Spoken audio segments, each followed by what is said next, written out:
రాధాకృష్ణ కళ్యాణం part 4. Hi అండి, అందరికీ నమస్కారం. నేను మీ కృష్ణ. ఈ వీడియో చాలా ఇంట్రెస్టింగ్గా కామెడీగా ఉంటుంది. సో అసలు ఈ రాధాకృష్ణ కళ్యాణం అనే స్టోరీని మిస్ అవ్వద్దు. ముందుగా ఈ వీడియోని లైక్ చేసి హైప్ చేయండి. అలాగే ఇంకా ఎవరైనా మన ఛానల్ని సబ్స్క్రైబ్ చేసుకొని వాళ్ళు ఉంటే సబ్స్క్రైబ్ చేసుకొని సపోర్ట్ చేయండి ఫ్రెండ్స్. ఇప్పుడు స్టోరీలోకి వెళ్ళిపోదాం. కౌశల్ రాధా కలిసి లంచ్కి వెళ్తారు. ఒక షాపింగ్ మాల్కి తీసుకెళ్ళి రాధా డ్రెస్ చేంజ్ చేపించి హోటల్కి తీసుకెళ్లాడు కౌశల్ స్నేహితులందరూ అప్పటికే అక్కడికి చేరుకొని కూర్చున్నారు.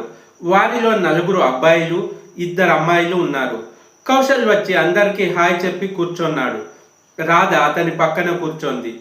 కౌశల్ రాధను అందరికీ పరిచయం చేశాడు. రాధ అందరికీ నమస్కారం చేసింది. నీ కాబోయే భార్య చాలా ట్రెడిషనల్గా కనిపిస్తుంది అని ఒక అబ్బాయి అన్నాడు. అవును అంటూ కౌశల్ రాధ వైపు చూస్తూ మొహం చిట్లించి అన్నాడు. వెయిటర్ వచ్చి ఆర్డర్ అడిగినప్పుడు biryani, fried rice, noodles, French fries, chicken noodles, chicken soup, paneer curry ఇలా వాళ్ళు తమకు కావలసినవన్నీ ఆర్డర్ చేశారు. వెయిటర్ రాధ మొహం చూసినప్పుడు అన్నా ఒక మసాలా దోశ తీసుకురండి అని రాధ అడిగింది. అందరూ ఆమెను చూసి నవ్వారు. అను, మనం మసాలా దోశ తినడానికి ఇంత దూరం రాలేదు అని తనకు నూడిల్స్ తీసుకురా అన్నాడు కౌశల్. నేను ఏమి తినకూడని దాన్ని అడిగానా? ఎందుకు ఇలా బిహేవ్ చేస్తాడు అని రాధ గొనుక్కొంది. మీ కాబోయే భార్య హోటల్కి మొదటిసారి వచ్చినట్టు కనిపిస్తుంది అని కౌశల్ స్నేహితుడు అన్నాడు. ఏం చెప్పాలో తెలియక కౌశల్ మౌనంగా ఉండిపోయాడు. వెయిటర్ అన్నీ తీసుకువచ్చి వాళ్ళ ముందు పెట్టాడు. అందరూ తినడం మొదలుపెట్టారు. రాధ నూడిల్స్ తినడానికి శాయశక్తులా ప్రయత్నిస్తుంది. ఆమె ఎంత ప్రయత్నించినా ఫోర్క్తో తీసుకున్న నూడిల్స్ ఆమె నోట్లోకి వెళ్ళడం లేదు. ఆమె వాటిని నేలంతా పారబోస్తూనే ఉంది. కౌశల్ ఆమె వైపు కోపంగా చూస్తున్నాడు. అతని స్నేహితులు నవ్వుతున్నారు. వీళ్ళందరూ దీన్ని ఎలా తింటారు? ఇది ఫోర్క్లోకి కూడా రావడం లేదు, నోట్లోకి కూడా వెళ్ళడం లేదు అనుకొని రాధ తన ఫోర్క్ కింద పెట్టి చేతులతో తినడం మొదలు పెడుతుంది. అను, ఏం చేస్తున్నావు? ఫోర్క్తో తిను అన్నాడు కౌశల్. నేను దాంతో తినలేను అని రాధ అంది. ట్రై చెయ్యి, లేదా తిన్నట్టుగా యాక్ట్ చెయ్యి, నా మర్యాద తీయకు అని కౌశల్ అన్నాడు. అనురాధకు కోపం వచ్చి ఫోర్క్ పట్టుకొని ఊరికే కూర్చొండిపోయింది. ఏమీ తినలేదు. మిగతా వారందరూ మాట్లాడుకున్నారు, కబుర్లు చెప్పుకున్నారు. అన్ని రకాల వ్యాపారాల విషయాలను డిస్కషన్ చేసుకుంటూ లంచ్ ముగించారు. వారందరూ వెళ్ళిపోయిన తర్వాత కౌశల్ బిల్ పే చేశాడు. రాధ తన చేతిలో ఉన్న ఫోర్క్ టేబుల్ మీద విసిరి అక్కడి నుండి వెళ్ళిపోవడానికి లేచి నిలబడింది. అప్పుడు కౌశల్, అను, కొంచెం నార్మల్గా ప్రవర్తించు. నీకేమీ తెలియనట్టుగా ఎందుకు చేస్తున్నావు? వాళ్ళు నీ గురించి నా గురించి ఏమనుకుంటారు? విదేశాల నుండి వచ్చిన వాడికి వేరే అమ్మాయి దొరకలేదా అనుకుంటారు. రేపు నువ్వు నన్ను పెళ్లి చేసుకునేదానివి. నాకు విదేశాలకు వెళ్ళే ప్లాన్ ఉంది. అక్కడ కూడా నువ్వు ఇలాగే ఉంటే ఎలా అని కౌశల్ అన్నాడు. నాకు మసాలా దోశ ఇష్టమని నేను దాన్ని అడిగాను. దానికి కోపం తెచ్చుకోవాల్సిన అవసరం ఏముంది? మసాలా దోశ అయితే నేను సరిగ్గానే తినదాన్ని కదా. నువ్వు నీకు నచ్చింది ఆర్డర్ చేస్తే అది నాకు తినడానికి రావాలి కదా. నేను ఇంతే. ఒకరి గౌరవం కోసం, పరువు కోసం నేను బ్రతకలేను అని చెప్పి ఆమె అక్కడి నుండి బయటకు వెళ్ళిపోయింది. కౌశల్కు ఆమె మీద చాలా కోపం వస్తుంది. రాధ బట్టలు మార్చుకొని ఆఫీస్కు తిరిగి వచ్చింది. కృష్ణ తన పనిలో నిమగ్నమై ఉన్నాడు. రాధ వచ్చి అతని పక్కన కూర్చొంది. అతను ఆమెను ఓరకంటితో చూశాడు. బాగా తిని వచ్చింది, నాకేమో ఆకలిగా ఉంది అని కృష్ణ మనసులో అనుకున్నాడు. ఏకే సార్, మీరు చెప్పిన మసాలా దోశ తీసుకోండి అని ప్యూన్ దాన్ని తీసుకువచ్చి కృష్ణ టేబుల్ మీద పెట్టాడు. హై, మసాలా దోశ అంటూ రాధ ఆ ప్లేట్ తీసుకోబోతుంటే ఆ ప్లేట్ తీసుకొని ఇప్పుడే కడుపు నిండా తిని వచ్చి ఇప్పుడు నా తిండి మీద పడ్డావంటే రాక్షసి. ఇంటి ఫుడ్ తిని తిని బోర్ కొట్టి ఇది తెప్పించాను అని కృష్ణ అన్నాడు. నాకు సగం ఇవ్వు అని రాధ అడిగింది. పోవే, అయినా ఇప్పుడే కడుపు నిండా తిన్నావు, తిండిపోతుందానా అని కృష్ణ అన్నప్పుడు, నేను అక్కడ ఏమీ తినలేదు, నా బాక్స్ కూడా రాముకి ఇచ్చేశాను, ఇప్పుడు నాకు చాలా ఆకలిగా ఉంది, నాకు సగం ఇవ్వు అంది రాధ. నా జోబులో ఉన్న 50 రూపాయలతో నేను దీన్ని తెప్పించాను, నీకు సగం ఇస్తే నాకేం మిగులుతుంది, అయినా కానీ పోతే పోని అని సగం ఇస్తాను, దానికి బదులుగా నువ్వు నాకు సగం డబ్బు ఇవ్వాలి అన్న కృష్ణ మాటలకు, డబ్బు డబ్బు అని ఎందుకు చేస్తావు, సగం డబ్బే కదా, నాకు జీతం రాగానే ఇస్తాను, కానీ ఇప్పుడు నా దగ్గర డబ్బులు లేవు అని రాధ అంది. సరే లెక్క రాసి పెట్టుకుంటా, నీకు జీతం వచ్చిన మరుక్షణమే ఆ డబ్బు నా చేతికి అందాలి అంటాడు కృష్ణ. కర్మ కర్మ, పిసినారి ఫ్యామిలీ అంది రాధ.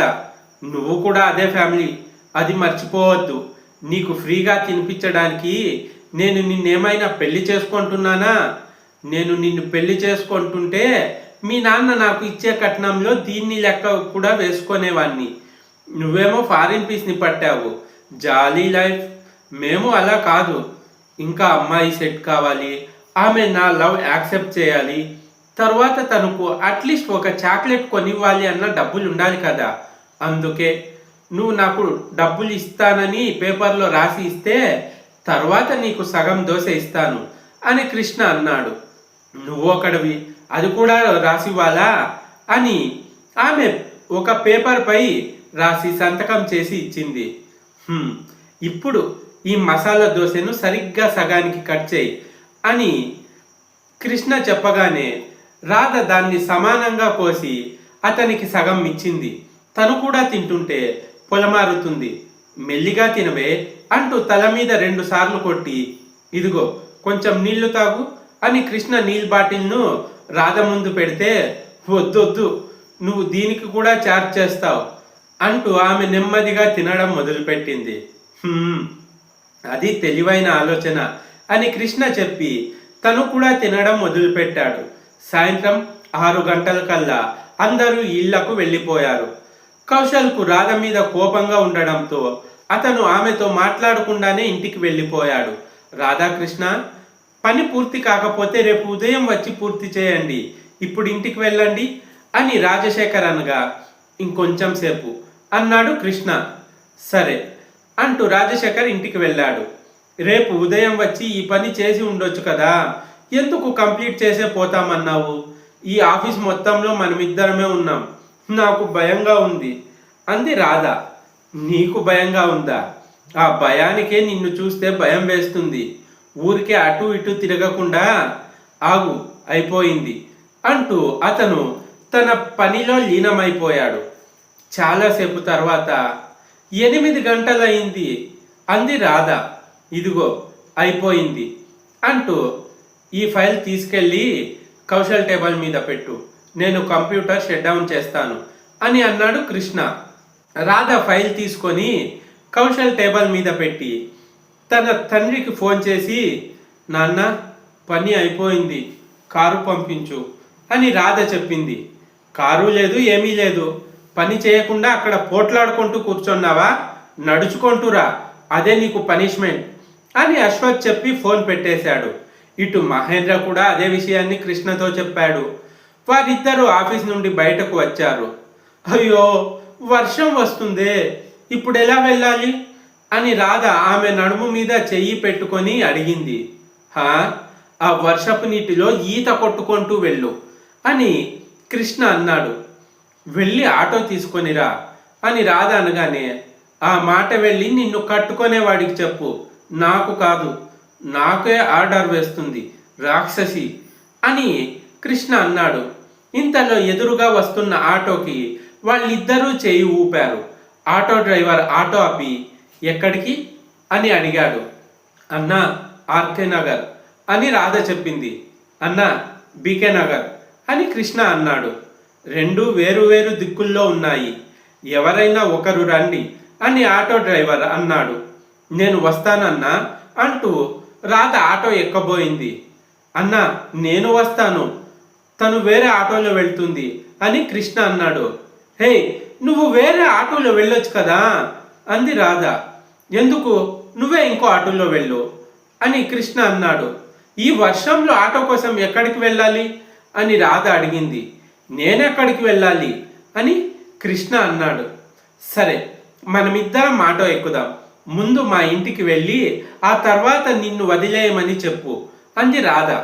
సరే, వర్షం కుండపోతగా కురుస్తుంది, ముందు ఇంటికి వెళ్దాం అని కృష్ణ చెప్పి ఆటో ఎక్కాడు. రాధ కూడా ఆటో ఎక్కింది. దాని మధ్యలో ఒక ఆటో పాడైపోయింది. ఆటో డ్రైవర్, ఒక గర్భిణీ స్త్రీ మరో మహిళతో నిలబడి ఉండడాన్ని చూశారు. పాడైపోయిన ఆటో డ్రైవర్తో ఏమైంది అని డ్రైవర్ అడిగాడు. ఆసుపత్రికి వెళ్తుండగా ఆటో పాడైపోయింది, ఈమె గర్భవతి, కాస్త ఆసుపత్రికి తీసుకెళ్తావా అని ఆ ఆటో డ్రైవర్ అడిగాడు. రానివన్నా, వాళ్ళని ఆసుపత్రికి తీసుకెళ్ళి ఆ తర్వాత మమ్మల్ని వదిలేయండి అని కృష్ణ అన్నాడు. రాధాకృష్ణులు కూర్చొన్న ఆటోలో గర్భిణీ స్త్రీని ఎక్కించారు. వారితో ఉన్న స్త్రీ కూడా కూర్చోంది. రాధ ఆమె పక్కన కూర్చొంది. కృష్ణ డ్రైవర్ పక్కన కూర్చొన్నాడు. ఆటో ఆసుపత్రికి బయలుదేరింది. ఆసుపత్రిలో కొద్దిసేపు తర్వాత డాక్టర్ వచ్చి అబ్బాయి పుట్టాడు అని చెప్పారు. రాధాకృష్ణ ఆ బిడ్డను ఎత్తుకొని ముద్దాడి అక్కడి నుండి బయటకు వస్తారు. నేను త్వరగా ఇంటికి వెళ్ళాలి, లేకపోతే మా నాన్న ఉగ్ర రూపం ఎత్తుతాడు అని అన్నాడు కృష్ణ. అర్జు, అటు చూడు, అమ్మమ్మ అని రాధ వేలు చూపించింది. కృష్ణ ఆమె చూపుడు వేలు వైపు చూశాడు. అవును నాన్నమ్మ, ఇక్కడేం చేస్తున్నారు అని కృష్ణ ఆమె వైపు వచ్చాడు. రాధ కూడా వస్తుంది. నాన్నమ్మ, ఇక్కడేం చేస్తున్నావు, ఒంట్లో ఏమైనా బాగోలేదా అని కృష్ణ ఆమె నుదుటిని తాకుతూ అడిగాడు. నేను బాగానే ఉన్నాను, మీ తాతగారికే గుండెపోటు వచ్చింది, ఆయన ఇక్కడే ఉన్నారు అని సావిత్రి ఏడుస్తూ చెప్పింది. అవునా, ఎక్కడున్నారు, చూద్దాం పదా అమ్మమ్మ అని అంది రాధ. రండి అంటూ సావిత్రి వారిని విశ్వనాథ్ వద్దకు తీసుకెళ్ళింది. తలుపు దగ్గర నిలబడి రాధాకృష్ణ తాత అని పిలిచినప్పుడు అప్పుడే నిద్రలేచిన విశ్వనాథ్ తన మనవన్ని మనవరాలిని చూసి చాలా సంతోషించాడు. ఆయన వారిని చాలా సంవత్సరాల తర్వాత చూశాడు. వాళ్ళిద్దరూ కలిసి నిలబడడం చూసి శివుడు పార్వతి సీతారాముల్లాగా ఉన్నారు, ఈ జంట ఎంత ముద్దుగా ఉందో, వీరిద్దరికి పెళ్లి చేస్తే ఎంత బాగుంటుందో అని విశ్వనాథ్ మనసులో అనుకున్నాడు. రాధా, కృష్ణ రండి అని విశ్వనాథ్ తాను కూర్చొన్న చోటు నుండే చేతులు చాపి అన్నాడు. వారిద్దరూ పరిగెత్తుకెళ్ళి అతనిని కౌగిలించుకున్నారు. తాత, ఎలా ఉన్నారు, మిమ్మల్ని చూసి చాలా సంవత్సరాలు అయింది తాత అని కృష్ణ అనగా, అవును తాత, మిమ్మల్ని చూసి చాలా కాలం అయింది అంది రాధ. మీ నాన్నకి అమ్మకి నేను వద్దు, మీరైనా నన్ను చూడడానికి రావచ్చు కదా అని విశ్వనాథ్ అనగా, మేమెలా రాగలం తాత, మమ్మల్ని రానివ్వరు, అక్కడికి వెళ్ళొద్దు, ఇక్కడికి వెళ్ళొద్దు, అలా చేయొద్దు, ఇలా చేయొద్దు అని చెప్తారు అని రాధ అనగా, అవును తాత, వాళ్ళతో మాట్లాడొద్దు, వీళ్ళతో మాట్లాడొద్దు అని చెబుతూ ఉంటారు, మేమేం చేయాలో మీరే చెప్పండి అని కృష్ణ అన్నాడు. వాళ్ళు చెప్పినట్లే అంతా జరగాలి, వాళ్ళు మా మాట అస్సలు వినరు అని రాధ అంది. అవును తాత, నాకు ఇంజనీరింగ్ చదవడం అస్సలు ఇష్టం లేదు, నేను క్రికెట్ ప్లేయర్ కావాలనుకున్నాను, కానీ మా నాన్న నన్ను అందుకు వెళ్ళనివ్వలేదు. ఆయన నన్ను ఒక ఇంజనీరింగ్ కాలేజీలో చేర్పించారు. నాకు ఇష్టం లేకపోయినా కష్టపడి చదివి పాస్ అయ్యాను. ఆ తర్వాత ఆయన తన స్నేహితుడి కంపెనీలో నాకు ఉద్యోగం ఇచ్చారు. క్రికెట్ బ్యాట్ పట్టుకోవాల్సిన చేతితో కంప్యూటర్లో టైప్ చేస్తున్నాను అని కృష్ణ చెప్పాడు. తాత, నాకు ఇంజనీరింగ్ చేయడానికి ఇష్టం లేదు, నేను మంచి యాక్టర్ కావాలనుకున్నాను, కానీ మా నాన్నగారు దానికి అస్సలు ఒప్పుకోలేదు. ఆయన తన స్నేహితుడి కంపెనీలో జాయిన్ చేశాడు అని రాధ చెప్పింది. ఆ ఇంట్లో టీవీ ఛానల్ కూడా చేంజ్ చేయనివ్వరు, ఇంట్లో వాళ్ళ కాట, ఆఫీస్లో ఈ రాక్షసి కాట అని కృష్ణ అన్నాడు. చాలు ఆపు, నన్ను నువ్వు టార్చర్ పెడతావు అంది రాధ. అబద్ధం తాత, ఈరోజు దీనివల్లే ఆఫీస్లో ఇంతసేపు ఉండాల్సి వచ్చింది, ఇప్పుడు ఇంటికి వెళ్తే నాన్న అరుస్తున్నాడు అని కృష్ణ అన్నాడు.